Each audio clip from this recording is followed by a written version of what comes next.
वल्लभा गिरिवरधारी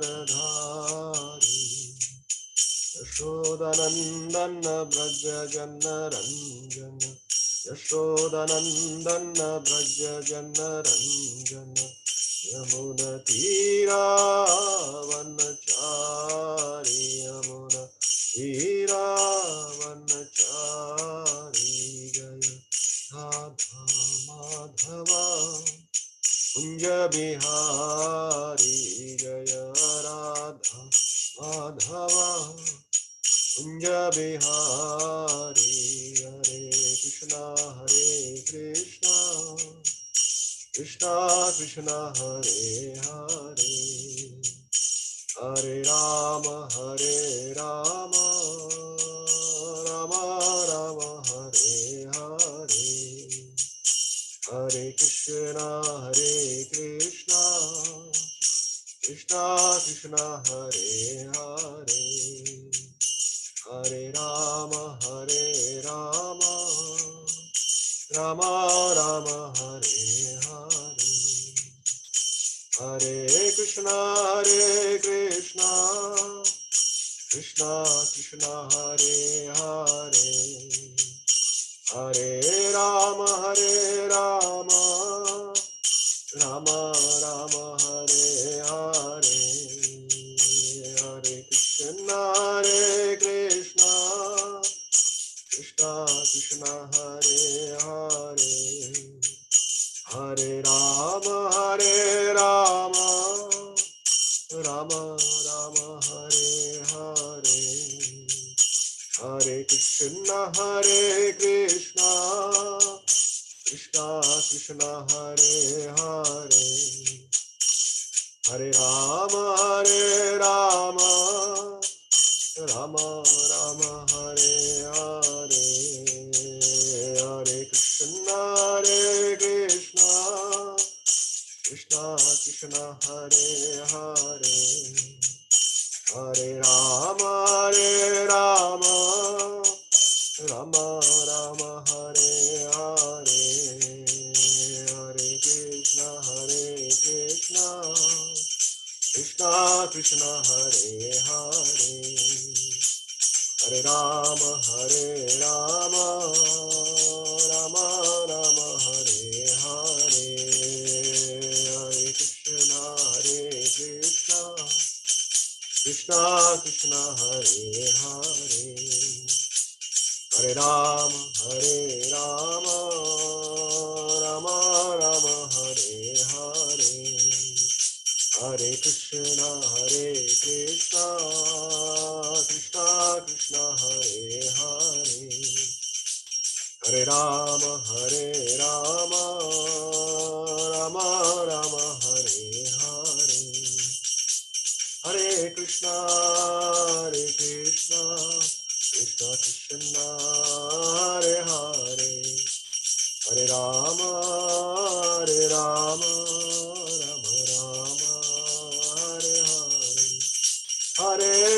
हरे हरे हरे कृष्णा कृष्णा कृष्णा हरे हरे हरे राम राम राम हरे हरे हरे कृष्णा कृष्णा कृष्णा हरे हरे हरे राम राम राम हरे हरे हरे कृष्णा कृष्णा कृष्णा हरे हरे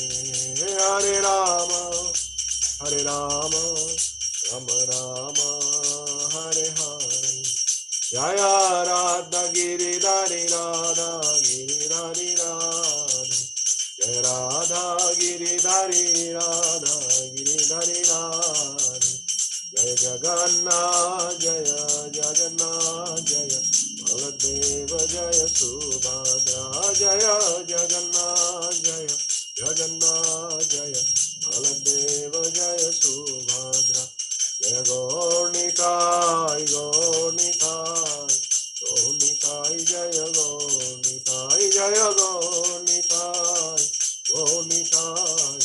गौरनिताय जय Jaya Gaur Nitai Prabhupada Prabhupada Prabhupada Jaya Jaya Prabhupada Jaya Jaya Prabhupada Prabhupada Prabhupada Jaya Jaya Prabhupada Jaya Jaya Gurudev Gurudev Gurudev Jaya Jaya Gurudev Jaya Jaya Gurudev Gurudev Gurudev Jaya Jaya Gurudev Vishnupada Paramahamsa Parivrajakacarya Ashtottara Satasri A.C. Bhaktivedanta Swami Srila Prabhupada Ki Jai Ananta Koti Vaishnava Vrinda Ki Jai Ramacharya Shilaridas Thakur Ki Jai Prem Se Kaho Sri Krishna Chaitanya Prabhu Nityananda Sri Advaita Gadadhar Srivas Adi Gaur Bhakta Vrinda Ki Jai Sri Sri Radha Giridhari Bhagavan Ki Jai Sri Sri Jagannath Baladev Subhadra Maiya Ki Jai Shri Shri Radha Damodar Ji Ki Jai Shri Kartik Mas Ki Jai Shri Gaur Nitai Ki Jai Nitai Gaur Premanande Hari Hari Gaur All glories to the assembled devotees Hare Krishna All glories to the assembled devotees Hare Krishna All glories to the assembled devotees Hare Krishna all glories to the lotus feet of Sri Guru and Sri Gauranga all glories to Srila Prabhupada all glories to Srila Gurudev Om Namo Bhagavate Vasudevaya Om Namo Bhagavate Vasudevaya Om Namo Bhagavate Vasudevaya Narayanam Namaskritya Naram Chaiva Narottamam Devim Saraswatim Vyasam Tato Jayam Mudirayet Nashtaprayeshva Bhadreshu Nityam Bhagavata Sevaya Bhagavate Uttama Shloke Bhaktir Bhavati Naishtiki Grantaraj Srimad Bhagavatam Ki Jai Hare Krishna and welcome everybody to this morning session. Just one day prior to the most important 5 days in this month of Kartik, where we get the opportunity to glorify and get some lessons from Srimad Bhagavatam. So I will share the screen.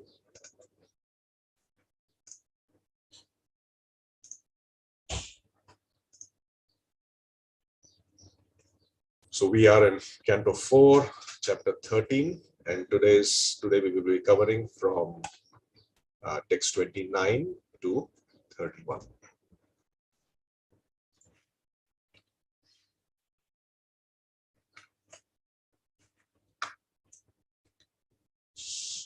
So I'll just read the verse and translation of 29 and 30, and 31 we'll get into detailed discussion because that's what I purport. Maitreya Vacha Angodvija Vacha Shrutva Yajamana Sudur Manaha Tat Prashtum Vyasrijad Vacham Sadasyam Stad Anugyaya. Would somebody like to read the translation?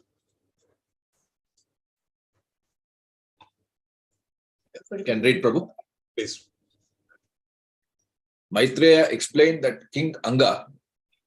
Acha, the word to word translation. No, that's translation. Okay, fine. All good, Prabhu. Continue. Okay, Maitreya explained that King Anga, after hearing the statements of the priests, was greatly aggrieved. At that time, he took permission from the priests to break his silence and inquired from all the priests who were present at the sacrificial arena. Thank you, Prabhu. Thank you. Nagachanti ahuta deva nah grihnanti grahaniha sadasaspatayo bruta kim avadyam maya kritam. Somebody else can read this translation, please. Yes, please continue. King Anga addressed the priestly order. My dear priest, kindly tell me what offense I have committed. Although invited, the demigods are neither taking part in the sacrifice nor accepting their shares. Thank you. सदसस्पतयः ऊचुः नरदेवेह भवतो नाघं तावन्मनाक् स्थितम् अस्तेकं प्राक्तनम् अघम् यद इहेद्रिक् त्वम् अप्रजः. So we'll focus on this verse. I was wondering if somebody would like to maybe recite this verse. This is our focus verse for today. Hare Krishna Prabhu, Dandavat Pranam. Now, Can I go through? please, Prabhu. Sadashat Pataya Ucha Naradeva Bhavato Nagam Tavan Managasitam Astikam Praktanam Magam Yad Ihitrik Aprajaha. Thank Hare you, Prabhuji. Krishna. Somebody else would like to try? Hare Krishna Prabhuji. Hare Krishna. Sadashashpataya uchuhu naradeveha bhavoto nagam tavan manaksthitam astaikam praktanamagam yodi hedriktama prajaha. Hare Krishna. Thank you, Mataji. Somebody else? Hare Krishna Prabhuji, I am also trying. Yes, Prabhu. Shadashaspatayo uchu naro deveha bhavato nagam tavan manak sthitam asti ekam praktanamaham jadihedriktam aprajaha. Hare Krishna. Hare Krishna, Prabhu. Okay. One more. Anybody? सदासस्पतया उचुः नरदेवेह भवतो नाघं तावान्मनः स्थितम् अस्ति एकं प्राक्तानाम् अघं यद् इहेद्रिक् त्वम् अप्रजः. Thank you. So we'll look at the word for word. Sadashaha Patayaha Uchuhu. The head priests said, Naradeva, O king, Iha, in this life, Bhavataha, of you, Na, not, Agham, sinful activity, Tavat Manak, even very slight, Sthitam, situated, Asti, there is, Ekam, one, Praktanam, in the previous birth, Agham, sinful activity, Yat, by which, Iha, in this life, Idrik, like this, Tvam, you, Aprajaha, without any son. Can somebody read the translation, please? Krishna Prabhupada. Translation by Srila Prabhupada. Yeah. The head priest said, O king, in this life we do not find any sinful activity, even with your mind. So you are not in the least offensive. But we can see that in your previous life, you performed sinful activities, due to which, in spite of your having all qualification, you have no son. Thank you. Thank you, Prabhuji. So, purport by Srila Prabhupada, Prabhupada ki jai. Can I request somebody to read this as well? It's a short purport. Hare Krishna Prabhu, Dandavat Pranam. Krishna Prabhu. Purport by Srila Prabhupada ki jai. The purpose of marrying is to beget a son, because a son is necessary to deliver his father and forefathers from any hellish conditional life in which they may be. Chanakya Pandit therefore says, Putra hinam griham sunnam. Sorry. Without a son, married life is simply abominable. King Anga was a very pious king in this life, but because of his previous sinful activity, he could not get a son. It is concluded, therefore, that if a person does not get a son, it is due to his past sinful life. Hare Krishna. Hare Krishna. Thank you very much, Prabhuji. Om Ajnana Timirandhasya Jnananjana Shalakaya Chakshurunmilitam Yena Tasmai Shri Gurave Namaha.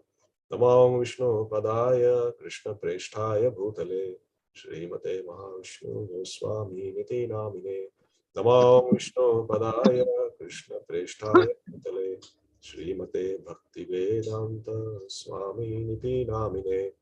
Namaste Saraswate Deve Gauravani Pracharine Nirvishesha Shunyavadi Paschatya Deshatarine Jai Sri Krishna Chaitanya Prabhu Nityananda Sri Advaita Gadadhara Sri Vashadi Gaura Bhakta Vrinda Hare Krishna Krishna Krishna Hare Hare Hare Rama Rama Rama Hare Hare.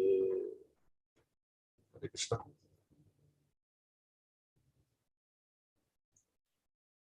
So we'll just go back to these three verses and see what is being discussed here. So as we have seen, this whole chapter has started just after Dhruva Maharaj's pastimes have finished and the descendants of Maharaj Dhruva are being discussed. And so Maitreya Muni has been describing the descendants one by one. So we saw how Dhruva's elder son Utkal was actually supposed to become the king, but because of his indifference to material life and attachment to spiritual life, he did not take that, and he displayed symptoms whereby the Brahmanas and the priests, they put his younger brother on the throne, and then his sons and descendants thereafter took over the charge of the kingdom. And then it came down to Maharaj Anga, who we are currently discussing.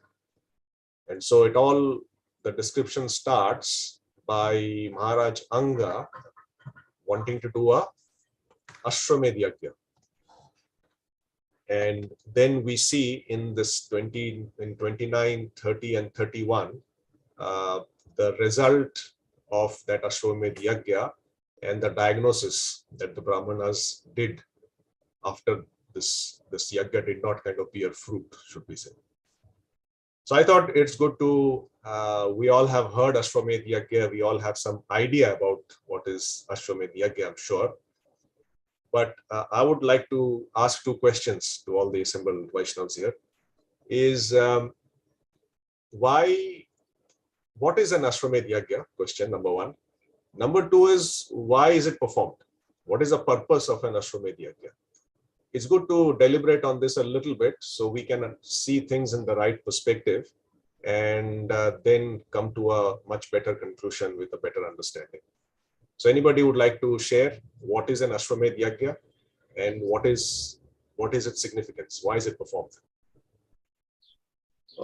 The king, he sends his horses to the various kingdoms, Prabhu, to try and conquer all those kingdoms. Mm-hmm. He sends a horse, sacrificial horse. Right. Okay. So that is why it's called the Ashwamedh. Ashwa is horse and sacrifice. Yeah, correct. So what is the purpose of this, of sending this, of doing this sacrifice? Conquer different kingdoms, or this case not to conquer those kingdoms. in this case to get the sun. To conquer to conquer the other kingdoms, or to spread the power? Power, yes. Of control? Yes. Yeah. That's the general understanding. Yes. So Ashwamedh Yajna is a yajna that can only be performed by a very powerful king, like an emperor who has sovereignty over a big piece of land or a bigger kingdom. So a small king cannot just do Ashwamedh Yajna. So that is just the first caveat. And why is that? Because Ashwamedh Yajna, there are primarily certain certain minimum qualifications and requirements. And this Ashwamedh Yajna has to fulfill certain demands. And a small king cannot have neither the qualification nor the access to those resources. So, for example, it is said,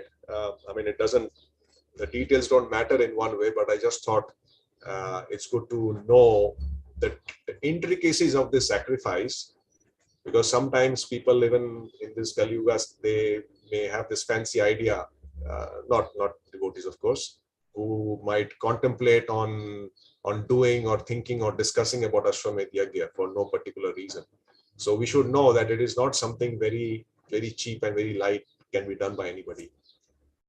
So it is said that there is a special horse that is selected to do this particular sacrifice. And this horse there is obviously a ceremony and details which are described in the Vedas in terms of how it should be done.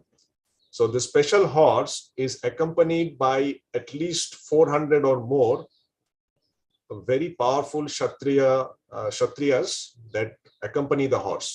So after the worship or the ceremonies are done, this horse is left loose. So the horse can travel anywhere, wherever it wants to. And these Kshatriyas, they follow the horse wherever the horse goes. And the idea is that any small kingdom over which this horse travels has two options.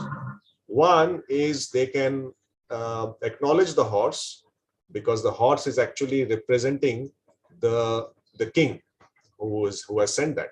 So if they acknowledge the horse and they accept the sovereignty, or they accept that this king, we will be under this king, then that is fine. Then the horse just moves on from that kingdom and keeps going. That is one option. But there could be another kingdom where the horse might come to, who are not accepting the rule of this particular king. So if they don't accept this king, then they have to first stop the horse. They have to capture the horse, whereby they have to obviously they have to challenge those soldiers who are there. And I'm pretty sure they might have backup for that situation if there is a war. And they have to fight the war.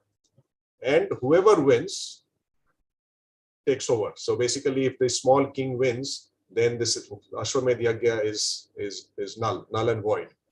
But if they lose, then they have to accept the rule of this particular king, and then the horse keeps moving on. So like that, the horse keeps going. Guess for how long? For 1 year.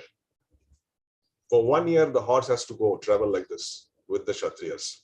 And then after 1 year, it is deemed that they have covered a big tract of land, which is where everybody has undertaken or decided to be under the rule of this particular king. And then this horse comes back to the kingdom. Then for another month, after that process is complete, there are detailed ceremonies.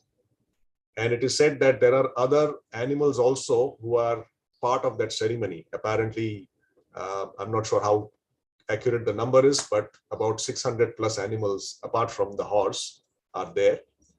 And they are eventually sacrificed with the intent that they get new bodies. And that, as we have read elsewhere, and Prabhupada explains that proves the efficiency of the way the mantras are chanted. And it also proves that the resources and the brahmanas who are doing the mantras, they are also bona fide, and this whole sacrifice has borne fruit. But if any discrepancy is there in the yajna, both in terms of the Yajaman, who is the king, on whose behalf this yajna is being done by the priests, if there is any fault in him, if there is any fault in the priests, if there is any fault in the process, if there is any fault in the paraphernalia, then this whole Ashwamedh Yajna becomes a big zero. You can imagine, after 13 months of preparation, if something goes wrong, all of that is zero. Plus all that money, all that resources that were spent to prepare is all finished. So it's very, very interesting to know that, and I've just given an overview. There are more details in terms of what it is, just to give us the understanding that it is not something that is very easy or that is easily understood. Forget, even we can't even comprehend that it was performed even at that time.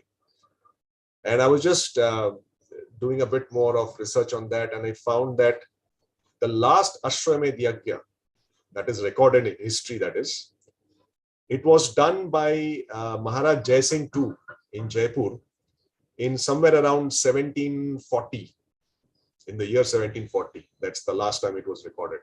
Now, whether it was successful or not, we don't know, but that's the last recorded history that we find. So that's about the Ashwamedh Yajna. Why is it done?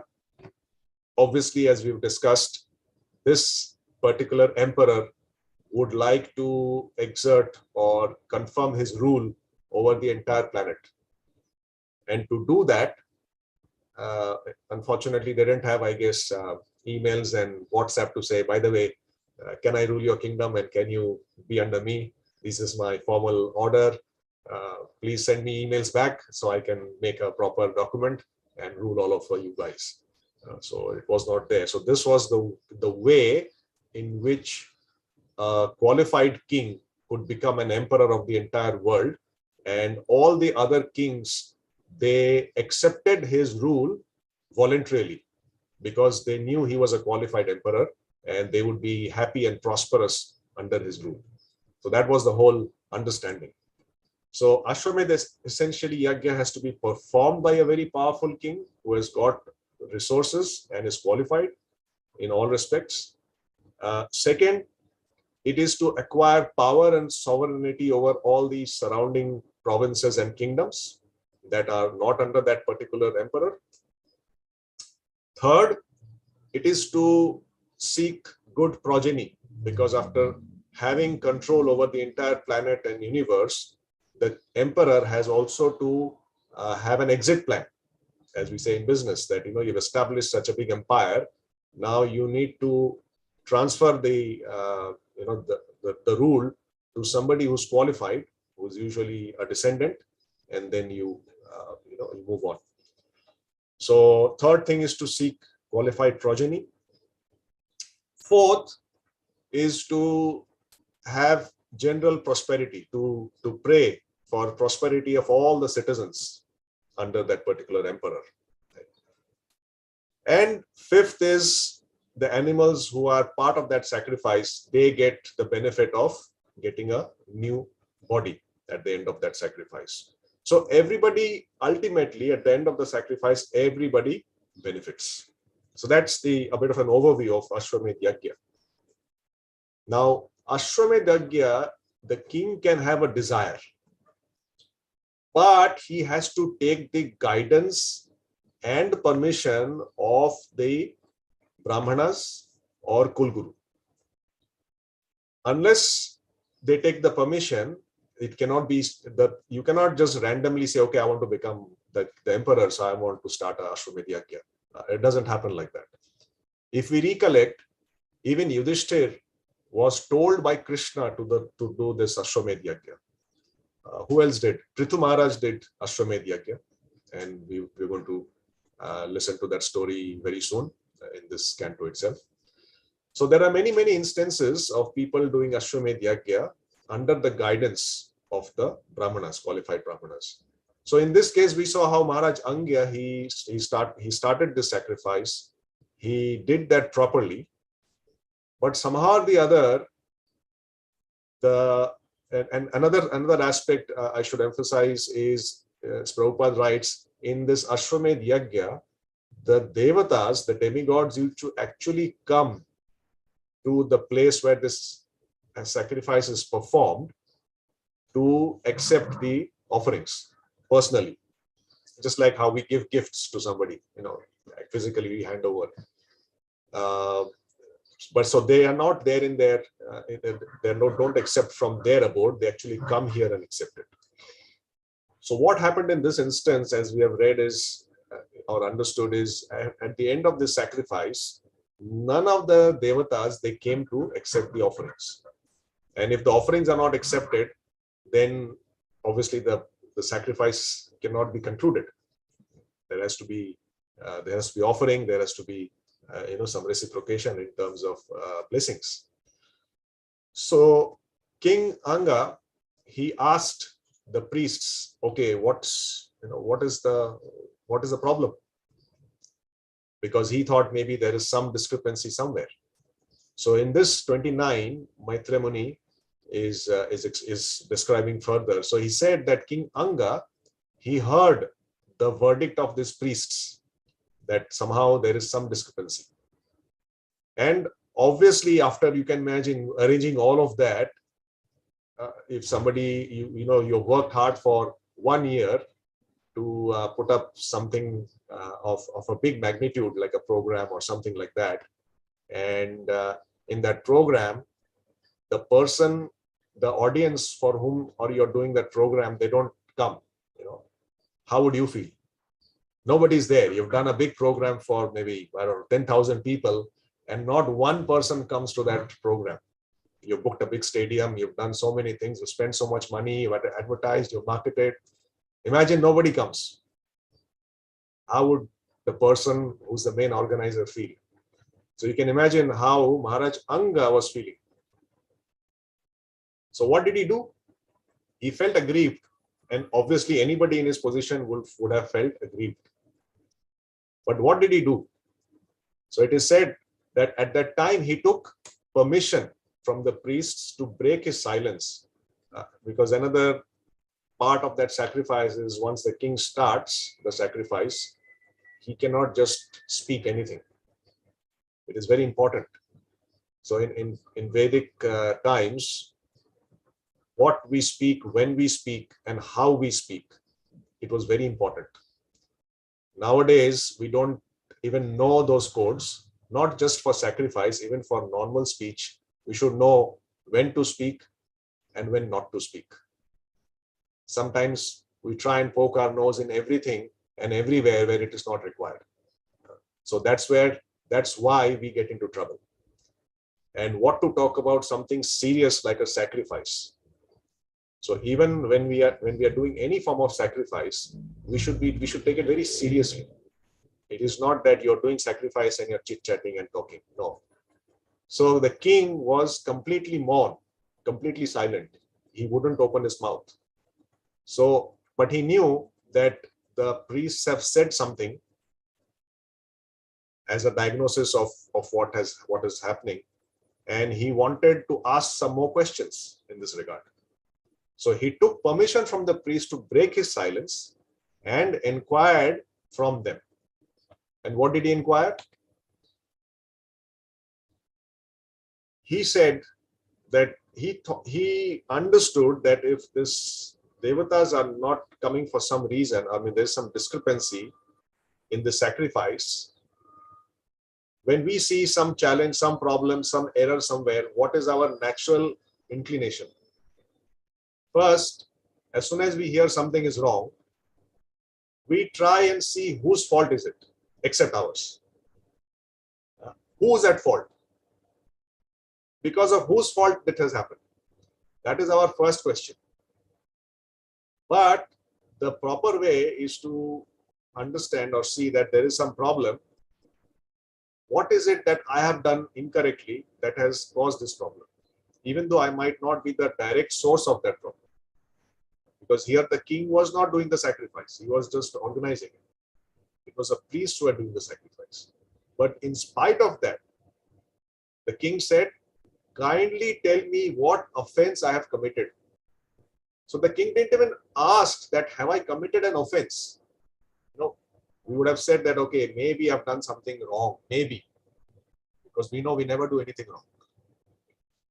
But the king, he said, tell me what offense I've committed. He was very sure that I've committed an offense. So he's not asking whether I've committed offense or not, but he's asking, please tell me what kind of offense I've committed. So you can imagine his level of understanding and consciousness. What kind of offense are committed? Why did he say that? Because he understood that although this sacrifice was meant for inviting the devatas, none of them have come to take part in that sacrifice, nor have they taken the offerings that was meant for them. Now, because the devatas have not come, in spite of everything being done properly to the best of their ability, they have not come, means there is a problem. And what is the problem? The problem is some offense I've committed. Please tell me, what is my offense? And then the priests, they give the king the actual diagnosis, actual cause of the problem. And what is this problem? So they said that, O king, in this life, we cannot see any sinful activity that you have done. Forget actual physical sinful activity. You have not even contemplated on any sinful activity, even in your mind in this life. So how can you be offensive? You cannot be offensive to anybody in this life. But we can see with our divine vision that in your previous life, you had performed some sinful activity. And because you performed some sinful activity, in spite of having all qualifications, you still do not have a son. So what was it? That not in this life. In your previous life, you had done some sinful activity, and because of that reaction of that sinful activity, you have got in this life by not getting a son. So this was the diagnosis, and then Prabhupada explains in the purport that we have just read that the purpose for marrying is to get a son. Now imagine telling this to somebody. People don't even now are losing the purpose of even marriage. So just two people come together to enjoy. And when they are forced, or some are a little bit more conscientious about this whole relationship, they marry. And that too, after marrying, there is no, currently, at least in the environment we see around us, children are the last. We don't want to have children because it will upset our enjoyment.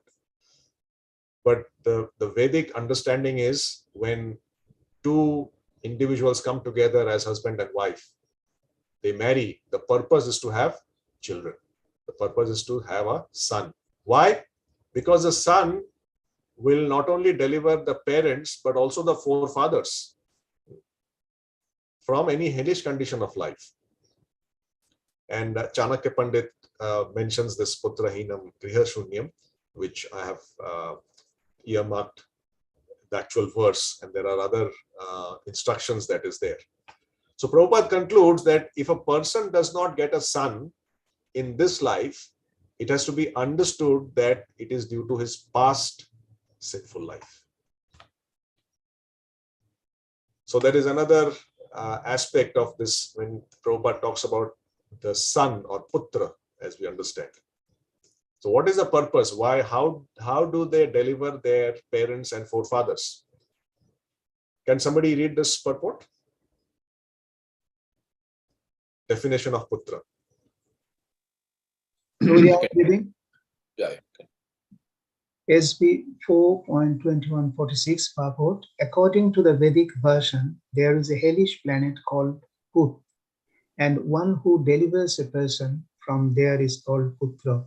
The purpose of marriage, therefore, is to have a Putra or son who is able to deliver his father, even if the father falls down to the hellish condition of Put. So this is the definition of putra, because the child delivers the parents and forefathers from this Put planet. He is called putra. Now let us get a little bit more understanding in this regard. This is the verse that Prabhupada says, that what Chanakya Pandit is saying. So he gives us some sutras, Chanakya sutras. So he says that Vidyahinam Jivanam Shunyam. Vidyahinam, because if somebody does not have education, he doesn't talk about literacy, mind you.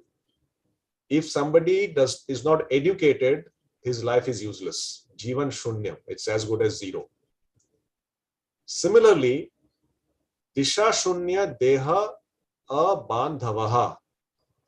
So if Disha Shunya, so if you are going to some outside country, outside your residence, and if you do not have any friend over there, or if there is no devata that you are connected to, then it is useless. Then it is, it's pointless just going randomly to some place. Then he says, Putrahinam Griha Shunyam. He says that if you are married, you must have children, specifically a putra. If you do not have a putra, then your house is as good as zero. Griha Shunyam.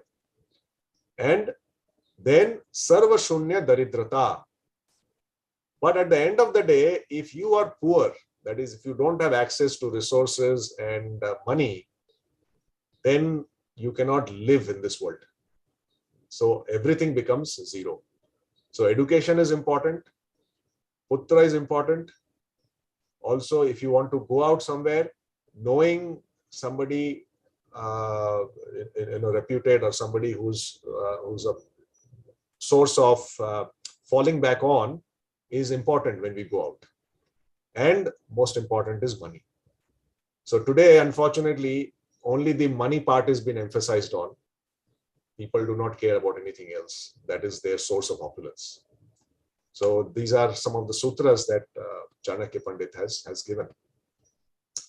So we understand that putra is important to deliver, but we have to also see or perceive that to get a putra or a qualified son is not easy. First, to get a putra itself, you need to do some austerity. And to get a good qualified son, you have to do even more austerity. So we see that tomorrow is Ekadashi. And we see that one of the Ekadashi is also referred to as Putrada Ekadashi. And this is the conclusion of that Putrada Ekadashi description. Can somebody read this, please? Hare Krishna Prabhu. Krishna Prabhu. O Yudhishthira, one who wishes to fulfill his desires should strictly observe Putrada Ekadashi. While on this planet, one who strictly observes this Ekadashi will surely obtain a son, and after death, he will achieve liberation. Anyone who even treats or hears the glories of Putrada Ekadashi obtains the merit earned by performing a horse sacrifice. It is to benefit all humanity that I have explained all this to you. Hare Krishna. Thank you. So here, Krishna is telling Yudhishthir that to fulfill your desires, you should observe Putrada Ekadashi, whereby you will surely get a putra. Then the next part is even more interesting, that anyone who reads or hears the glories of Putrada Ekadashi obtains the merit earned by performing a horse sacrifice. Again, the shortcut. So we just discussed Ashwamedh Yagya or horse sacrifice takes how much? The whole process itself is 13 months plus preparation before plus things to be done after. So it's a big commitment of time and resource. Now here Krishna is saying, if we just hear or read the glories of Putrada Ekadashi, which takes how long? Maybe 10 minutes, 15 minutes. We get the merit that is earned by performing a horse sacrifice. Can you imagine? So why bother? It is to benefit all humanity that I have explained this to you. Yudhishthir knew this, but Krishna said this, emphasized this to Maharaj Yudhishthir so that everybody can take the benefit of this particular merit that one can obtain is very easily. So if, okay, we do austerity and, we want a putra, what about the fact that, why only a putra? Why is it that? So again, the devatas, the brahmanas, they glorify Maharaj Prithu, and they say this nice verse which talks about how a good putra can deliver even the person who is not fit for deliverance. So a good putra can deliver his ancestors, but what if their ancestor is somebody who is really bad character? So one of the such bad character is Vena, who's would be Maharaj Anga's son.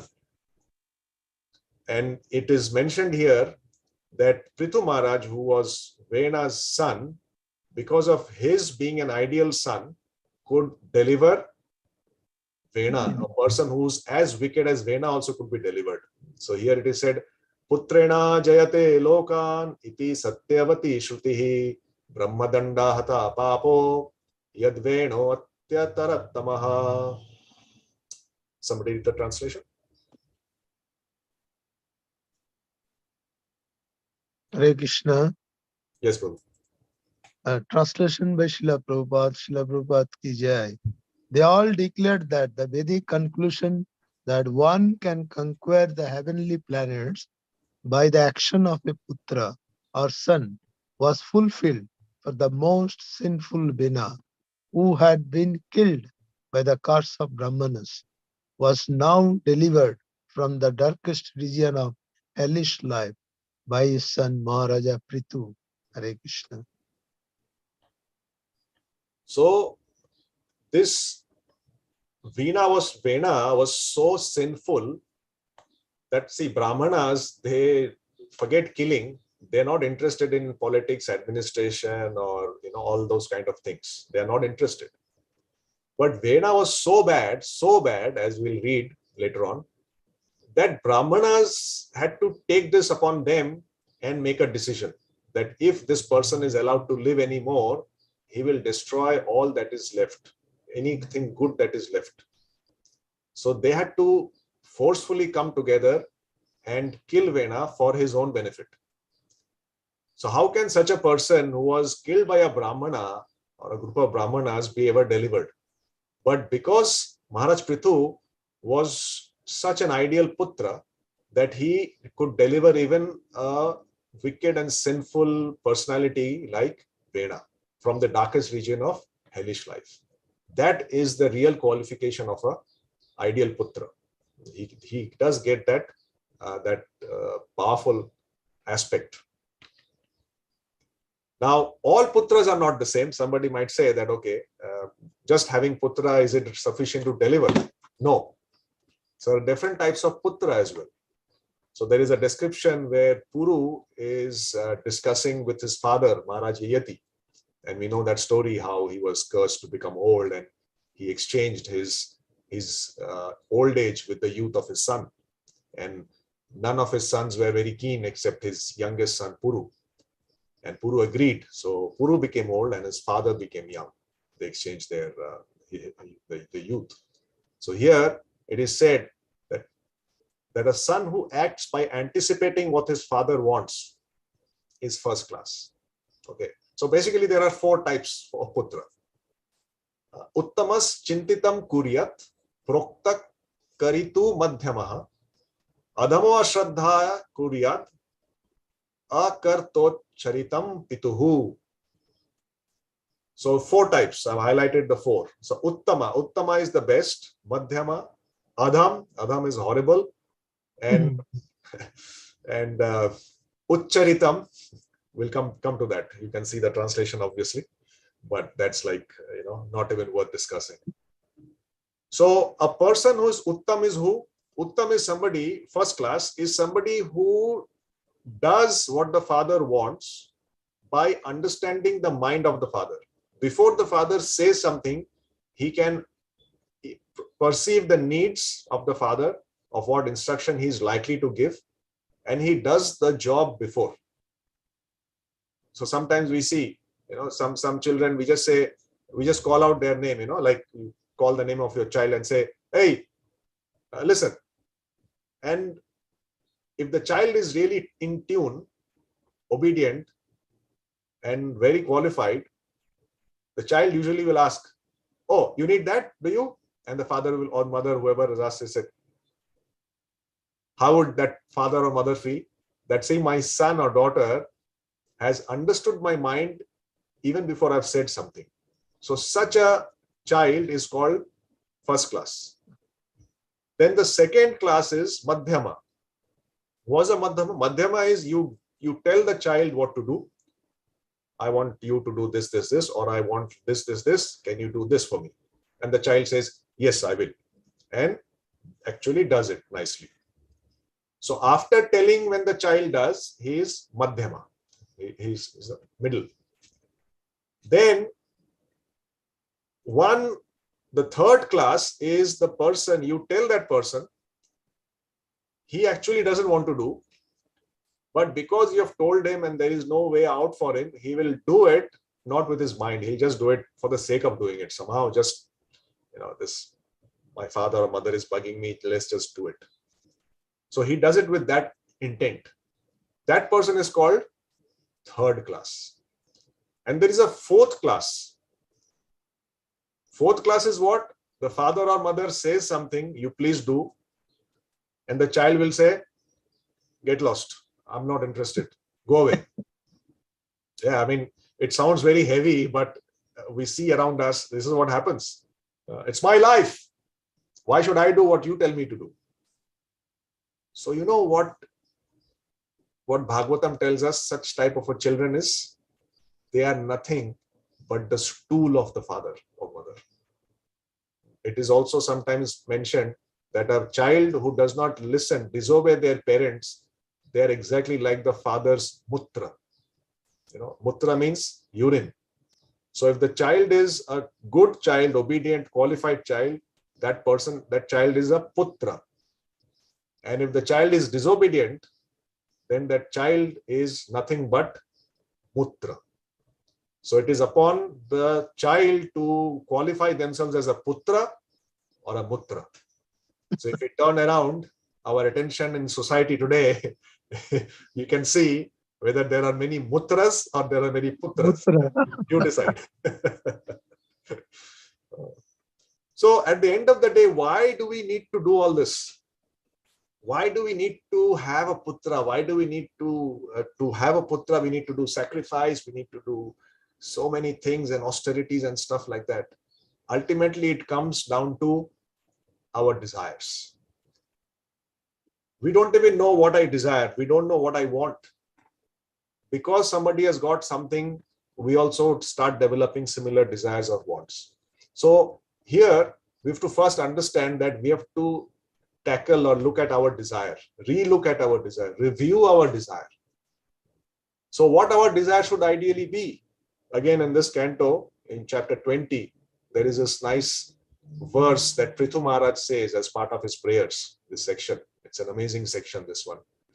So here he says that, my Lord, due to your illusory energy, all living beings in this material world have forgotten their real constitutional position. And out of ignorance, they are always desirous of material happiness in the form of society, friendship, love. Everybody wants that. Therefore, please do not ask me to take some material benefits from you, but as a father, not waiting for the son's demand, does everything for the benefit of the son. Please, what does he say? Please bestow upon me what you think is best for me. So this should be our desire. This should be our prayer when we pray to the Lord, that instead of asking something specific, we just say, please give me what you think is best for me. Because only the Lord knows, only the Father knows what is best for us. We, with our little puny intelligence, try to analyze and think that maybe this is good for me, but maybe it's not. So we just leave it to him, because we know whether we tell him or not, he's going to look after us. So why waste our time and think whether this is good for me or not? Desire that Krishna, whatever you want, it is good for me, please give me. So we have to change our desire. We have to cultivate the desire that is good for us. And how do we cultivate that desire? By purification, by internal purification.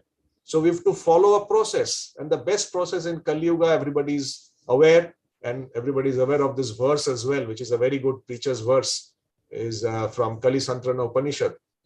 Iti Shodashakam Namnam Kali Kalmasha Nashanam Tata Paratarupayaha Sarva Vedeshu Drishyate. That this Hare Krishna Mahamantra is the destroyer of all the effects or the contaminations of Kali. And there is no other option, there is no other process that is there in any of these Vedas or any of the scriptures. So let's follow this. And to have good desires, we need to follow good process of purification. And to ensure we are following the purification process correctly, we need the right guidance. So guidance, why? So that the guide or the mentor can analyze and manage our faults. Just like the priests in Maharaj Anga's case analyzed and told Anga what is the fault, what is the problem. So we also need guidance from somebody who tells us honestly where our faults are.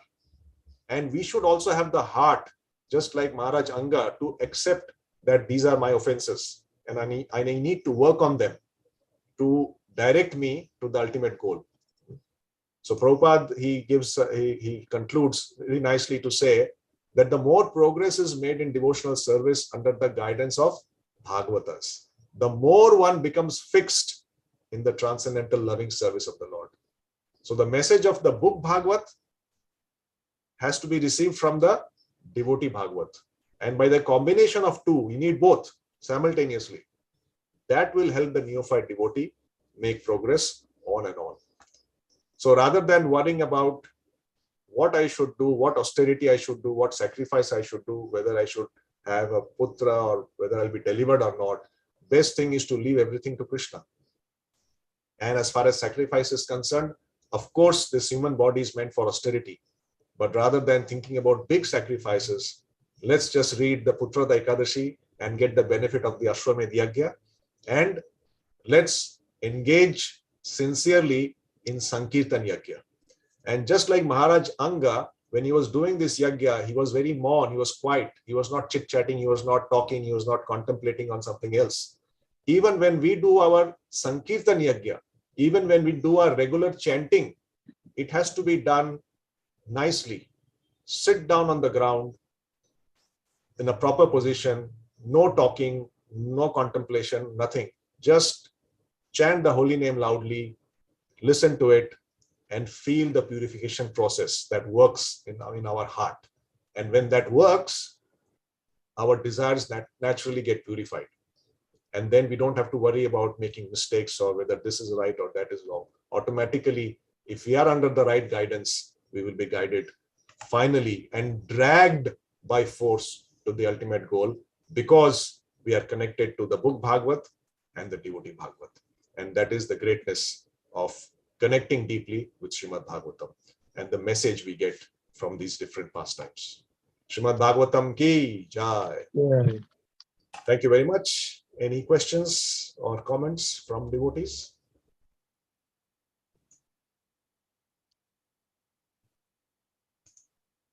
Hare Krishna Prabhu, Dandavat Pranam. Okay. Oh, what a beautiful morning. The whole process of devotion also be explained so nicely by the examples of this Bhagavatam itself. Yes, so great. We heard your class so diligently and nicely, and you contemplated the importance of doing the chanting every morning. What is the importance? Doing that thing, it drives away everything, nothing to worry about or anything else. Do it correctly, rightfully, with attention. It will drive away everything and make you peaceful. Thank you so much.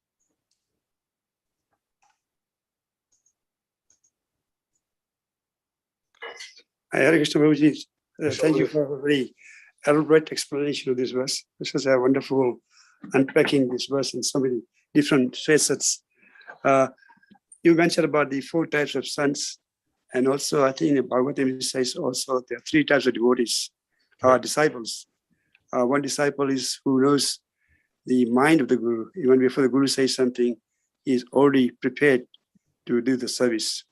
We can see that sometime in the class, Guru Maharaj is not very comfortable, and a devotee will just go and get a fan or give chamar. So he is very tuned to serve the Guru with body, mind, and intelligence. But then there's second class disciple who is given instruction, and the disciple follows very nicely to the letter. And then, of course, there's a third class disciple who even after instruction of the Guru, he is very reluctant to follow with a lot of reservations. So very good parallel between this. Although you mentioned 4 types, one sons who doesn't respect the father, doesn't take any instruction to the father. They say, disobeys the father. But in this case, there are 3 classes of disciples. So nice parallel. Thank you, Prabhu. Thank you, Prabhuji. Thank you for adding that. Yeah, absolutely right. Anybody else got some comments, reflections you can share? One thing looking at the current situation, somebody might say, what about the daughters? Why they're not qualified? Yeah, I knew this would be coming. Gender bias. Yeah. So we have to understand this context correctly, that it is not a discrimination. It is not a gender discrimination by any stretch of imagination. Everybody has got their own roles to play. So the whole idea is, in those days, you can imagine, people never used to have, 1 child or 2 children. Usually, average, you have a lot of children, and usually every family or every parent had a son. I mean, the son might not have been the eldest, but they have a son. So it is not that this family has no son, and I mean, there might be obviously some parents who might not have a son, but most of them do have sons and daughters. So from that perspective, we can understand that nobody is deprived rather of the fact that they had a son who could deliver them. So that is one context. Second is, even if somebody does not have a son but just had daughters, it is to be taken that they have done some sinful activities because of which they are not able to beget a son. And I was reading somewhere in one of the devotees was explaining that, so if that in that case, what happened is, unless they are devotees, if you're following the Vedas and the Karma Kandi, is the daughter then is married off to a qualified boy, and they beget a son. And when they get a son, automatically the parents and grandparents who did not have a son are also delivered. So it is not that if you don't have a son means you're gone, nothing can happen to you. No, there is a way. Because you had done a sinful activity, you did not get a son, but your daughter will get a son, and that son will deliver you. Because remember, if the son is qualified as a devotee, when we say qualified means becomes a devotee, of course, you can't be any other. Best form of qualification is to be a devotee. So then 14 generations, even if there was no son in the 14 generations, all of those people get delivered just by the action of one son in that family being a devotee. So if we look at that context, nobody is deprived of that benefit from a Vedic perspective. And of course, Prabhupada explains that the ritualistic side of things, or the karmakanda activities, they have their rules and regulations of a putra and a putri, if you want to call it that way. But the reality is, the putra cannot be any putra. Just because it's a son doesn't mean he can deliver. The putra has to be a qualified putra. So if you have a putri and an unqualified putra, it's the same thing. Maybe an unqualified putra is worse than having a qualified putri. So in today's context, it is not whether you have had a son or a daughter, it is about qualifying them. Are they qualified? And whose responsibility it is to make your children qualified? Sometimes parents say, oh, my child does not listen, my child doesn't chant, my child doesn't obey. What is the translation? Translation is, it doesn't sound nice, but the translation is, I'm so bad in my duty, in performing my duty, that my own children do not obey me. So it is actually the responsibility of the parents to train the children. Of course, children have their own destiny and karma, but the parents, it is a responsibility and duty to train them. So if we train our children, whether boy or girl, to become a devotee, then yes, on a material level, there is the gender difference. But on a spiritual level, there is no difference. So if a girl is equally qualified and is doing devotional service, it doesn't matter whether that she is not a boy. And likewise, the girl is doing devotional service. Obviously, the parents are also doing devotional service. If somebody is thinking, oh, I've not got a son, and because I've not got a son and he cannot be a devotee, then I'll also not be a devotee. I'll also just remain as it is. No, that is an excuse. So while we have to train the son or the daughter to be a devotee, we also have to become a devotee. And so everybody takes charge of their own devotional life and their own spiritual progress, rather than depend on a dependent or a child to do that for us. So the Vedic way is the easy way. You do your material gratification, get a son, qualify him so that he can take you. But the devotional aspect is you do devotional service and directly connect under a guru to Krishna, so that ultimately you reach your destination. If your dependents can help you in the process, very good. If they cannot help you, at least you are connected directly, and some point of time you will reach the ultimate destination. So these then become not so important in our bhakti, to focus on putra or sacrifice or the proper procedures, as long as we are sincerely following bhakti under the strict guidance of our guru and senior Vaishnavas. So hopefully that's some perspective, Prabhu. Thank you for just such an elaborate explanation. Sorry, I've gone a bit over time today. So yes, Prabhu. For the class, I'd like to thank His Grace Suhrit Krishna Prabhu for such a wonderful explanation of this verse. I would like to see you more often on this forum. His Grace Suhrit Krishna Prabhu ki jai, Srila Prabhupada ki jai, Srimad Bhagavatam ki jai, Gaur Bhaktan ki jai, Pancha Kalpatarvesha, Kripa Sindhucha,